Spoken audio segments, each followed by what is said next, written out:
ಕಲ್ಯಾಣ ಕರ್ನಾಟಕ ರೈತ ಪರ ದಲಿತ ಪರ ಕನ್ನಡ ಪರ ಕಾರ್ಮಿಕರ ಪರ ಮಹಿಳಾ ಪರ ಅತ್ಯಂತ ಒಂದು ದೊಡ್ಡ ಗಾತ್ರದ ಕಲಬುರಗಿ ಬಂದನ್ನು ನಾವು 13ನೇ ತಾರೀಕು ಮಾಡ್ತಾಯಿದ್ದೀವಿ.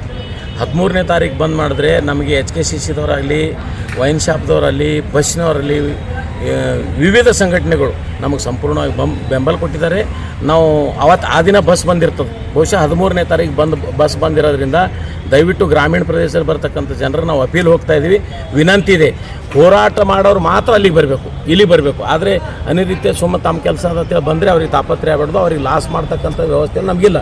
ತಕ್ಷಣ ಏನದ ನಾವು ಇವತ್ತಿನ ದಿವಸ ಭಾಳ ಅತ್ಯಂತ ಮಹತ್ವದ ಒಂದು ಕಲಬುರಗಿ ಬಂಧನ ಮಾಡ್ತೇವೆ. ಐತಿಹಾಸಿಕ ಬಂಧನ ಆಗ್ತದೆ ಅವತ್ತಿನ ದಿವಸ. ದಯವಿಟ್ಟು ಈ ಬಂದ ಸರ್ಕಾರ ಕಿವಿ ಮುಟ್ಟಬೇಕಾಗ್ಯದ, ಕಿವಿ ಹಿಡಿಬೇಕಾಗ್ಯದ. ಜಿಲ್ಲಾ ಆಡಳಿತ ಸಂಪೂರ್ಣ ವಿಫಲದ. ನಾವು 11 ದಿನ ರಾತ್ರಿ ಆಗಲೂ ಅಲ್ಲಿ ಕೂತರೂ ಕೂಡ ಯಾರು ಆ ಶಾಸಕರು ಬಂದಿಲ್ಲ. ಆಮೇಲೆ ಕಾಂಗ್ರೆಸ್ಸಿನ ಶಾಸಕರಿಲ್ಲ, ಸರ್ಕಾರಿ ಶಾಸಕರಿಲ್ಲ, DC ಇಲ್ಲ, AC ಇಲ್ಲ, ಯಾರ್ಯಾರು ಒಬ್ಬರು ಬಂದಿಲ್ಲ. ನಾವು 10 ದಿನ ರಾತ್ರಿ ಆಗಲೂ ಅಲ್ಲಿ ಅನ್ನೋದು ಸತ್ಯಾಗ್ರಹ ಮಾಡ್ತಾಯಿದ್ದೀವಿ.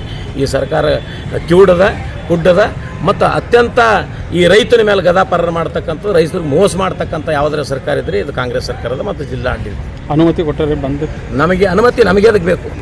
ನಾವು ರೈತರು ಅನ್ನ ಹಾಕ್ತಕ್ಕಂಥವ್ರು ಅವ್ರು ಯಾಕೆ ಅನುಮತಿ ಕೊಡಬೇಕು ಅಂತಕ್ಕಂಥ ಪ್ರಶ್ನೆ ಇದೆ ಇವತ್ತು. ಇಲ್ಲ, ಬಂದ್ ಸಂಬಂಧ ಮನವಿ ಕೊಟ್ಟರೆ ಜಿಲ್ಲಾ ನಾವು ಜಿಲ್ಲೆ ಕೊಟ್ಟಿದ್ದೇವೆ, ಕಮಿಷನರ್ ಕೊಟ್ಟಿದ್ದೇವೆ, SP ಕೊಟ್ಟಿದ್ದೆವು.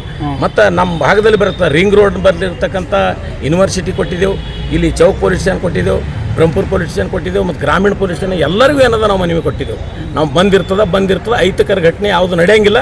ನಾವು ಶಾಂತಿಯುತ ಕಲಬುರಗಿ ಬಂದ್ ಮಾಡ್ತೇವೆ. ಏನಾದರೂ ಅಹಿತಕರ ಘಟನೆ ಆದರೆ ಪೊಲೀಸ್ನವರು ಜಿಲ್ಲಾಡಳಿತ ಅಂತ ಹೇಳಿ ವಿವಿಧ ಸಂಘಟನೆಗಳು ಅದಕ್ಕೆ ವಿಶ್ವಾಸ ತಗೊಂಡು ಮಾಡುತ್ತೀರಾ? ಎಲ್ಲ ವಿವಿಧ ಸಂಘಟನೆಗಳು ಸಂಪೂರ್ಣವಾಗಿ ಬಂದು ಕೊಟ್ಟರು. ಅವ್ರನ್ನೂ ನಮಗೆ ಏನು ಹೇಳಿದ್ದಾರೆ, ನಾವು ಸ್ವತಃ ಬರ್ತೇವೆ ಅಂತಕ್ಕಂಥದ್ದು. ಅವರು ಸ್ವಇಚ್ಛೆಯಿಂದ ಅಲ್ಲಿ ವೇದಿಕೆ ಮೇಲೆ ಬರ್ತಾ ಇದ್ದಾರೆ. ಪ್ರತಿದಿನ 3-4 ಸಂಘಟನೆದವರು ಬಂದು ಅಲ್ಲಿಂದ ಚರ್ಚೆ ಮಾಡ್ತಾ ಇದ್ದಾರೆ, ಚರ್ಚೆದಾಗ ಭಾಗವಹಿಸಿದ್ದಾರೆ. ಸಕ್ರಿಯವಾಗಿ ಏನದ ಕಲಬುರಗಿ ಬಂದ್ ಮಾಡೋಣ ಅಂತಕ್ಕಂಥ ಅವ್ರು ಹೇಳಿ. ಮುಖ್ಯ ಬೇಡಿಕೆ ಅಂದರೆ ನಾವು ಈಗಾಗಲೇ 10-11 ದಿನಗಳ ಸತತವಾಗಿ ನಾವು ಬೇಡಿಕೆ ಇದ್ದೆವು. ಒಂದು ಸಾಲ ಮನ್ನಾ ಮಾಡಬೇಕು, ಇನ್ನೊಂದು ಹಸಿಬರ ಘೋಷಣೆ ಮಾಡಬೇಕು, ಪ್ರತಿ ಎಕರೆಗೆ 25,000 ರೂಪಾಯಿ ಪ್ರತಿ ರೈತನಿಗೆ ಕೊಡಬೇಕಂತಕ್ಕಂಥ ನಮ್ಮ ಬೇಡಿಕೆ. ಇವು ಮೇನ್ ಏನದ ಅವ್ರು 2ನೇ ಕಂತಿನ ಏನದ ಸಂಪೂರ್ಣ ಮನ್ನಾ ಮಾಡಬೇಕು. ಯಾಕಂದ್ರೆ ಇಂಥ ಪರಿಸ್ಥಿತಿಯಲ್ಲಿ ರೈತನ ಮಕ್ಕಳಿಗೆ ಫೀಸ್ ಕಟ್ಟೋದು ಆಗೋದಿಲ್ಲ. ಇದನ್ನು ಅರ್ಥ ಮಾಡ್ಕೋಬೇಕು.